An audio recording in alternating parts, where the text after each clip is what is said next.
Hey everyone, and welcome to the Balanced Bodies Blueprint. I am your host, Vinny Russo. And I'm your co-host, Dr. Eryn Stansfield. And we're shifting gears from all the conventional fitness narrative you hear on most fitness podcasts, as our main emphasis lies in preventative healthcare, adopting a holistic approach to nutrition, and challenging the traditional views on various fitness topics. Our mission with this podcast is to provide you with the information you need to achieve optimal health. All right, and on today's podcast, I am going solo here, and I am recording this a little bit late in the week. I apologize for the late post this week. I had to take care of a bunch of stuff. I do have my course that is launching tomorrow, actually. So I am recording this on Sunday. I'm going to get it out right away. And then my course starts tomorrow for the first cohort ever with my first course launch. If you missed it, don't stress about it. We didn't do a lot of publicity. Just wanted a smaller cohort this first go around, just to work out any kinks. And then the second cohort, we're going to be promoting it pretty vastly and for a long time, and allow a lot of people to get signed up for the course. But I digress. We're going to jump into this podcast today. And basically what we're going to do is we're going to talk about which one is a better indicator of health. Should we focus on BMI, which is body mass index, or should we focus more on body fat percentage when we're thinking about our overall health? So the way I want to do this is I want to start off by pretty much giving some context behind each thing, BMI and both body fat percentage, and sort of define both so there's a general understanding. And then I will go into my answer with my explanation. So BMI was really just created as a tool to help assess the quote unquote average man, right? Based on population data. It wasn't intended for, individual health diagnosis, but that was later adopted by the World Health Organization as a general health screening in about the 1970s. So BMI, it wasn't for the individual, it was more like a population-based data set that would allow, health organizations and the government to see certain trends. So BMI is calculated by dividing a person's weight in kilograms by their height in meters squared. And it was designed as a simple way to identify weight categories, which would be underweight, normal, overweight, and obese, across large populations. So underweight would have a BMI that's under 18.5. Normal weight would be a BMI between 18.5 and 24.9. Overweight would be a BMI at 25 up to 29.9. And then obese is a BMI of 30 or above. And the intent was to provide a general indication of whether an individual is within a healthy weight range, right? Because obesity and excess weight is actually linked to higher risks of health problems like heart disease, diabetes, and even stroke. So that was a little bit of context behind BMI. Let's talk a little bit about body fat percentage, and then I'll go into my answer when it comes to screening for your overall health. So body fat percentage is the portion of your body that consists of fat, right? This measure provides a pretty clear picture of your body composition when you're comparing it to BMI, right? Because it's going to distinguish between lean mass, which could be things like muscle, bone, and even organs, and it's going to distinguish that against your fat mass. So for example, if someone weighs, 150 pounds and has 30 pounds of fat, their body fat percentage would be 20%. Okay. Now, there's several methods that you could use for determining body fat percentage, and some of them are expensive, some of them are pretty simple, but the most common ones would be something like a DEXA scan, which happen to be very accurate. It gives a nice detailed body composition, and it actually includes visceral fat levels, which is really important. The downside of it is that it's pretty expensive and it requires access to specialized medical facilities that offer this. The next one is biological impedance. The good things about this one is that it's non-invasive, it's extremely affordable, and you can use it at home. The con with it, or the negative side, is that the accuracy is pretty off. And that could be thrown off for several reasons, like hydration levels. If you have just eaten food, it can even be thrown off by the time of day. So the results can vary if the person using it isn't consistent with their testing conditions, for lack of a better term. Then you have the skin fold calipers. And what's good about these is that they're inexpensive. They're widely available, and it's pretty simple to perform. But the downside is like the accuracy really depends on the skill of the person that's using the caliper, right? If you're not used to it, if you're not that savvy with it, might throw your body fat percentage pretty off. So you might want to go to someone who really knows what to do and how they're doing it. And another downside is that it really doesn't account for visceral fat either. The next one is hydrostatic weighing or underwater weighing. And the pro with this is that it's pretty damn accurate and it has been a gold standard in research. The downside of it is that it requires special equipment.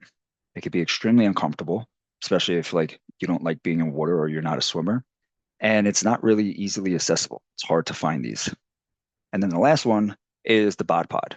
Okay. So the pro side of this is that they're very accurate again, and it is a lot quicker than actual hydrostatic weighing, like we just talked about. But the downside is, once again, it's expensive. It requires specialized equipment that's not typically available to the general public, only really in research. So if you have access to it, great. You're going to get some really accurate results. But if you don't stress because not many people can get access to this.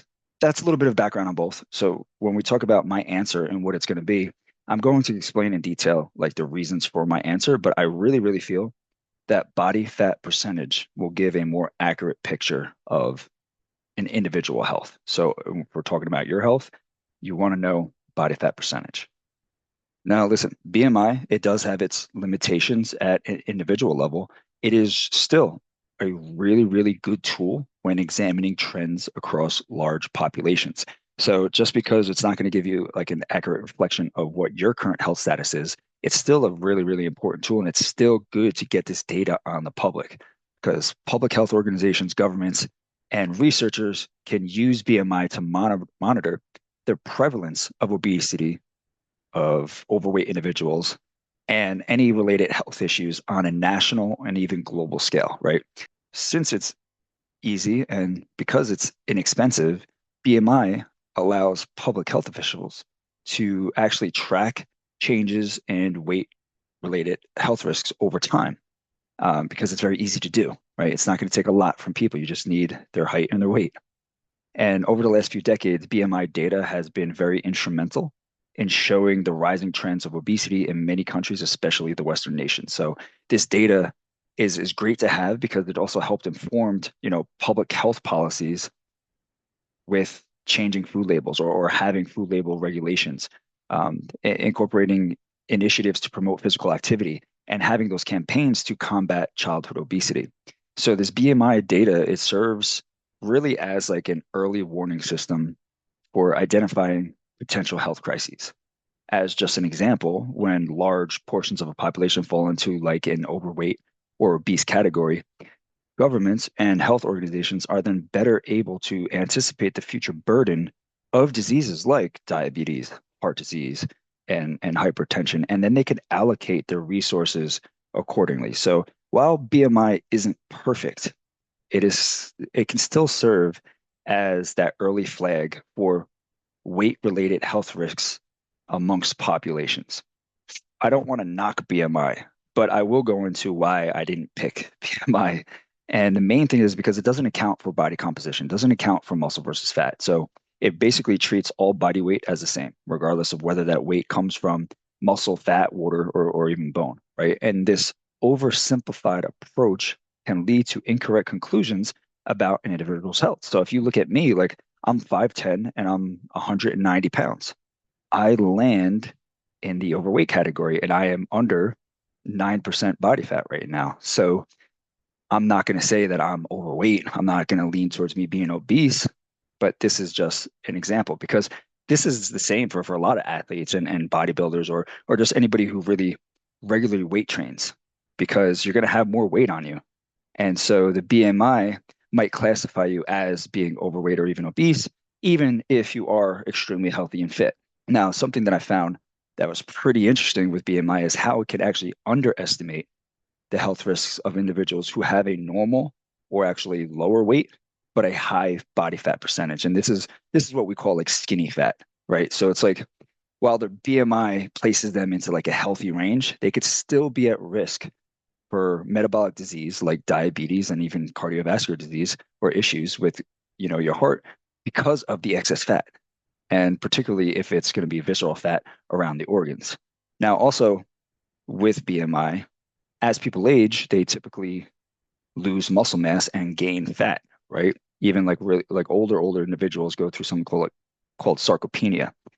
And if their weight doesn't change because they're gaining body fat and losing muscle mass, they might have the same BMI as they had in their 30s, even though they're at much more risk because of the body fat percentage. So BMI has a couple faults. You could even get into like comparing men and women, right? Because there's going to be different body fat distributions and percentages that BMI is not going to account for. Like it's not going to give any insight into where the body fat is being stored. And that's sort of a key indicator of health, right? Because if you have someone with fat distributed around their midsection and they have like this apple shape for you visual learners, those people are going to be at higher risk for metabolic issues such as type 2 diabetes, heart disease, and even high blood pressure. But their BMI could say they're normal. And the reason for this is because the visceral fat, which is the fat that surrounds the organs, is much more harmful than subcutaneous fat, which is fat, underneath the skin. And then my final thought with BMI, and this is just like a psychological component of how people feel about themselves. BMI is strictly weight based, so it makes people believe if you are using this to assess whether they're healthy or not, it it misleads people into thinking that the number on the scale is the sole indicator of health when we know in reality it's not. We actually want to get people away from believing that.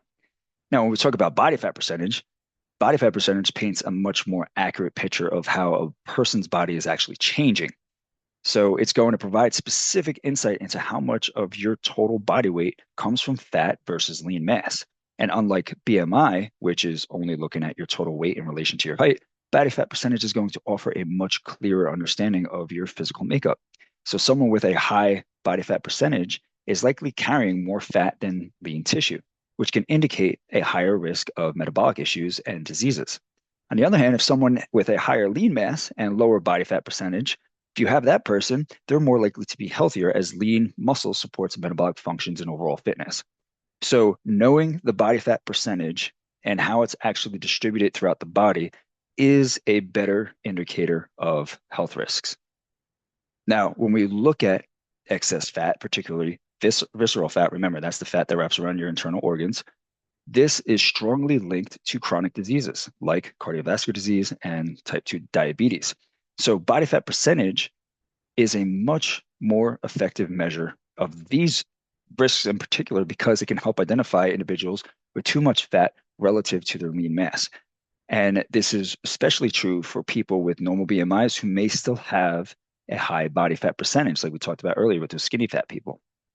Now, if you just want to like bring some research into it, studies do show that individuals with higher body fat percentage, particularly those with that central obesity where you have that fat around the abdomen, they're going to have higher risks for developing these types of metabolic diseases and heart disease. So I really feel that body fat percentage provides a more personalized and more nuanced understanding of an individual's health compared to BMI. And by understanding an individual's body composition, you could better assess their health risks and recommend appropriate lifestyle changes. And one of the cool things about it is this psychological aspect where it actually encourages a focus more on composition rather than scale. So this helps people adopt healthier approaches, such as like focusing on gaining muscle and reducing fat rather than just trying to lose weight, which could be weight from body fat and lean muscle tissue. Now, in terms of like me with like coaching people, I use something that the Navy uses because it's just like a calculation and it gives an estimate. And then what I do is I look at your pictures and I try to get as close as possible without you going to go do like a DEXA scan or something like that. So you don't have to spend the money for it. And I'm pretty good because I've been doing this for over 13 years now. So I have a pretty good eye for it. But the Navy calculation is something that I use just to be like, all right, this is where it says it is. Now I'm looking at your pictures and I could kind of assess from there. But when it comes to like body fat percentage, I actually set like macros off of that because I'm looking at your lean body mass. I don't do it off of like just your scale weight. It's your lean body mass is what I really, really pay attention to when I'm setting your protein requirement, when I'm setting your fat requirement, and then allowing carbohydrates to kind of fill out the rest of your calories. To me, I guess going into this, I'm a little bit biased already on the side of seeing the importance of making sure we know body fat percentage to understand how much lean mass we have on our bodies. Wrap this up. When it comes to health assessment, body fat percentage to me is a more reliable and informative measure than BMI, particularly when it comes to understanding body composition, when it comes to actually tracking progress of someone, because it's not all about scale, and actually predicting chronic disease risks. Now, I really, really need you to keep in mind that neither BMI nor body fat percentage alone is going to give you a complete picture of health, right? Which is why you need this holistic approach where we're using multiple indicators like a waist to hip ratio, your blood markers, your overall fitness levels. Taking all of them and combining them is going to provide the most accurate assessment of individuals' health. But if we're just comparing BMI versus body fat percentage, I am team body fat percentage. So hopefully you enjoyed this episode. If you did, great. Give me a like, give it a share, leave some comments. I love the comments and I love the shares on social media. But next week, Dr. Eryn and I will be teaming back up, and we got some good podcast episodes lined up for you as we get closer and closer to the end of the year of 2024. So on behalf of Balanced Bodies, we just want to say thank you for joining us on this episode of the Balanced Bodies Blueprint. We are committed to bringing valuable content. And if you enjoyed today's episode, we'd greatly appreciate it if you can take a moment and like it and leave a 5-star review. On Apple, just go to the show, scroll down to the bottom and rate it there. If you're on Spotify, go to the show's page, click the 3 dots, and you can rate it there as well. And if you believe in the power of knowledge, share this episode on your social media to try and get the information out there to as many people as possible. And as you navigate your own path towards better health, remember that Balanced Bodies is forever in your corner. See you all next week. The podcast content may include discussions of medical topics and health-related information. However, the information provided should not be considered exhaustive or complete, and it should not be relied upon as a substitute for professional medical advice or treatment. Always seek the advice of your physician or other qualified healthcare providers with any questions you may have regarding a medical condition or treatment.